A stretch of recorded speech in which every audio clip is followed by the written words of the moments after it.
Hey guys, it's Pete here from Aardvark McLeod, and today I wanted to talk to you about waterproof backpacks. So I have had a very long-standing, very old Sims Generation 1 wet dry roll bag, which has lasted me for 12 years.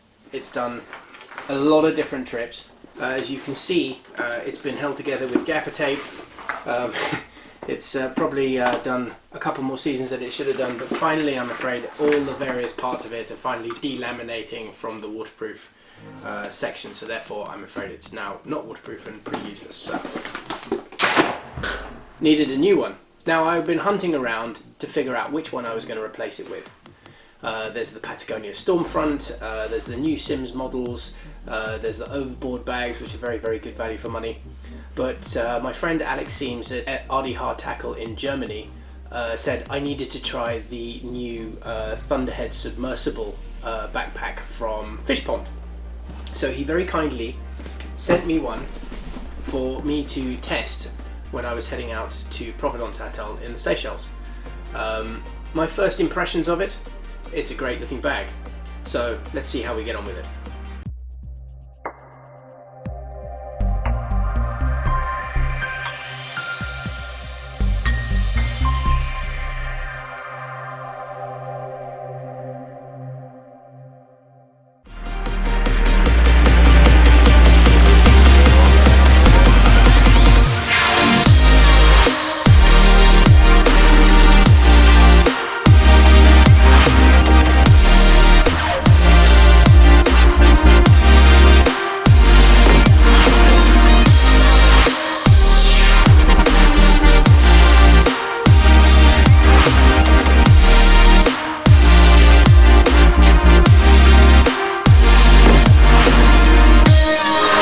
So the first thing that struck me when I got hold of this backpack is it's made of a really good thick material.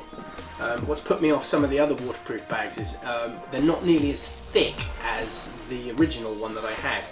I've also been marginally worried about waterproof zippers, because the early generations of bags which had waterproof zippers, they just didn't last as long.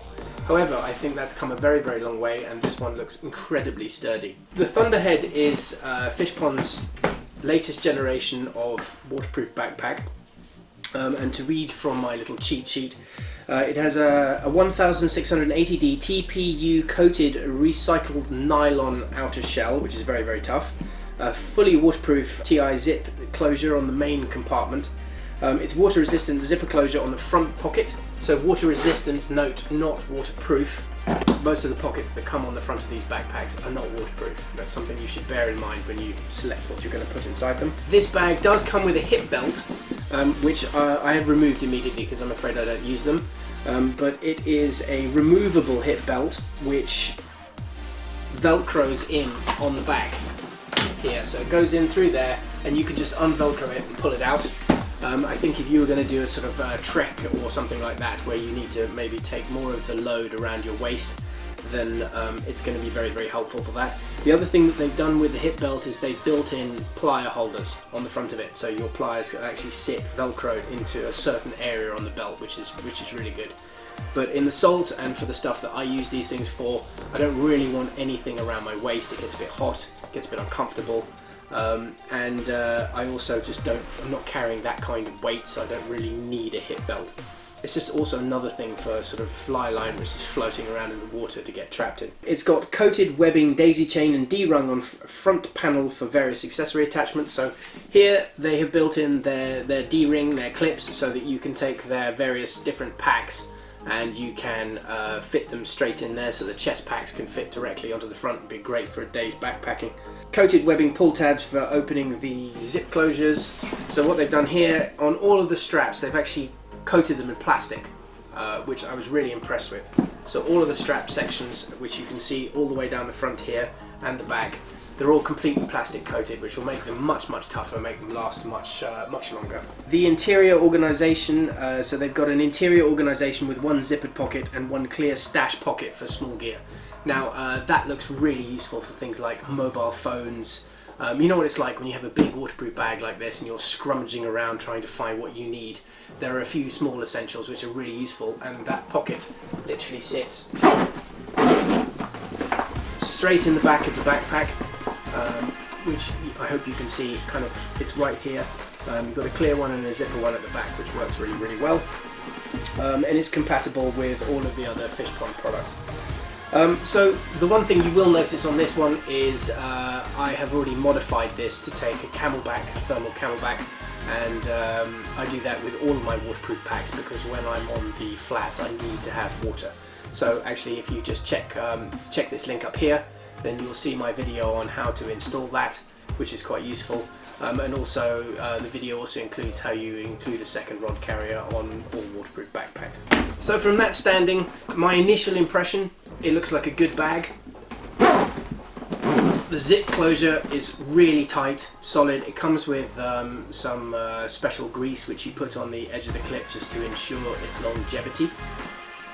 It has the new Fishpond special fixtures here for adding their various different attachments and accoutrements. And they also have now built a rod holder, which comes in two parts. It's called the Quick Shot rod holder. And what this does is fit straight onto these parts down here. But I'm not going to go into that too much at this point, because I really want to concentrate on the backpack. I like the fact that it's got different attachments on the back. It doesn't have one of those sort of web carrier bags on the thing, which is fine. I don't really use it that much. I tend to put everything inside the bag rather than having everything hanging off. That's mostly because in the surf environment I don't want things that the fly lines can get caught on. It's just not great. If I throw it on quickly,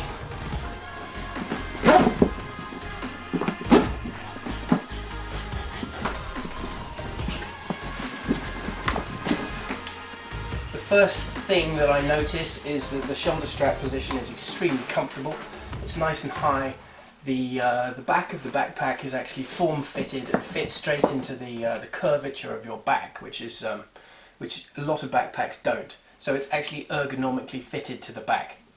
The chest strap tightens up nicely and takes most of the load across the front. The other thing I really like about it is it comes with its own strap securers. So down here, where the strap is elongated, you can then fit it straight into a special retainer which holds it there. You know, when you get the straps flapping around, I find that very irritating. I'm going to take this down and I'm going to fish with this in Providence Atoll, and we're going to see how it gets on in the tough environment of the surf line and fishing for GTs. Okay, so let's go check that out. This morning we're going to do a quick test of the new Fishpond backpack, and to do that we're going to actually use it for what it's meant for. So we're going to do a little surfside swimming. This is the normal coral heads and stuff that we fish for GTs. As you can see, I'm up to my waist in water and we've got to bounce between different coral heads. So this is kind of the way it goes. Let's see how she does.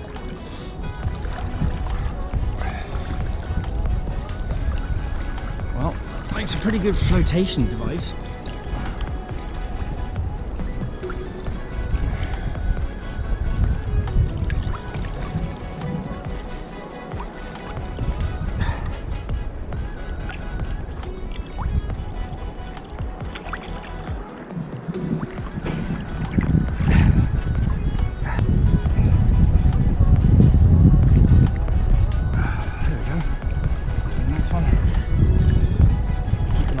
Sharks. And the GT's riding them.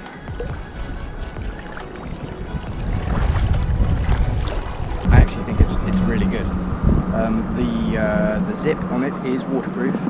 No water has gone through here at all. It seems to be very tough, and that works really well, because obviously, considering where we are, you're not really going to get tougher conditions than this, quite frankly.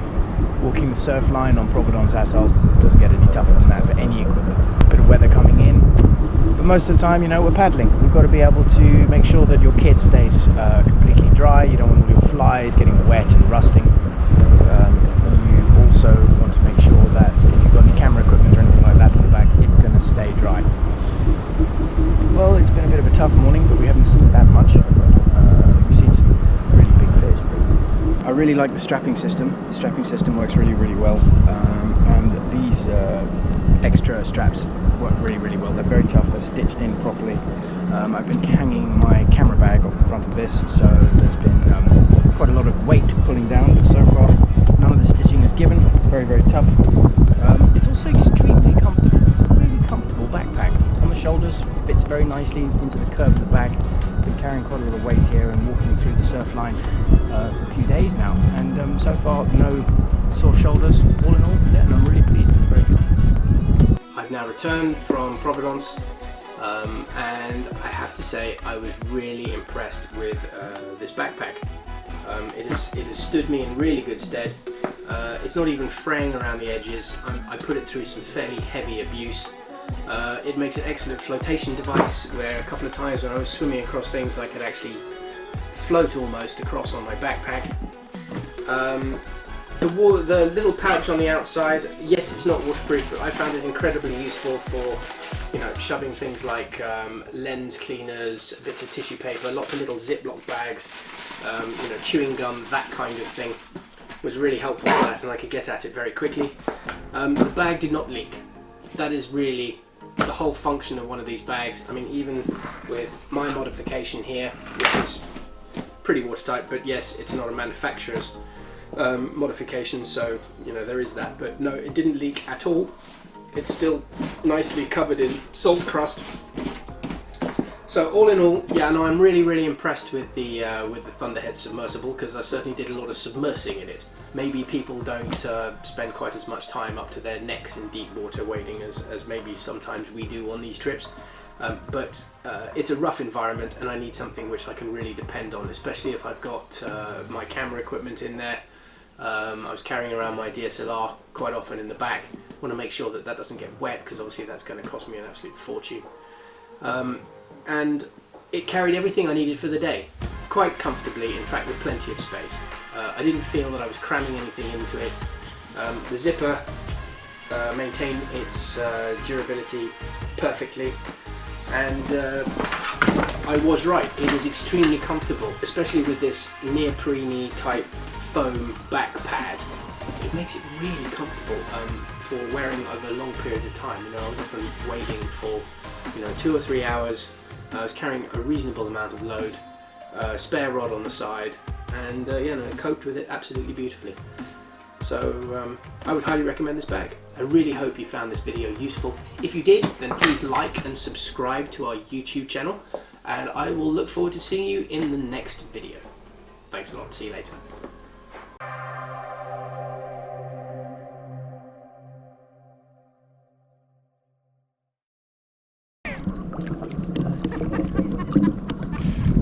This weird giant banana keeps following me around the place.